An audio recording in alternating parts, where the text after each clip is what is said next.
Alloh azza va jalla Qur'oni Karimda va atuhunna sadiqatihinna nihla deydi.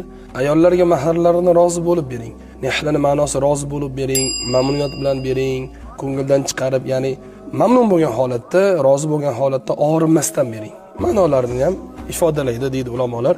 Endi bitta narsada, shu mahrda nikoh o'qilayotgan paytda kuyovni bo'yniga kelin, uy, mashina, yana shunga o'xshagan narsalar yuklasa qanaqa bo'ladi? Azizlar, to'g'ri, mahrning chegarasi yo'q, lekin ozgina ayol, ya'ni bo'lajak singil opa-singillarimiz, ya'ni kelinlarda ham ozgina uyat, hayo bo'lsa yaxshi bo'lardi. Sabab, kuyov o'zi o'rta hol oylikka yashasa, unga uy desa, u uyga qachon beradi? Yoki mashina desa, mashinani qachon olib beradi?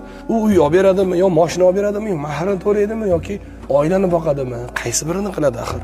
Ayollarning eng yaxshisi mahrni ozroq qo'yadigan. Biz ayollarni mahrini cheklashdan yiroqmiz, cheklamaymiz, lekin siz bo'lajak turmush o'rtog'ingizga mahr aytayotgan paytingizda, hurmatli opalar, singillar, mana shu kelinlar, sal o'ylab turib, hisobini qilib aytinglar.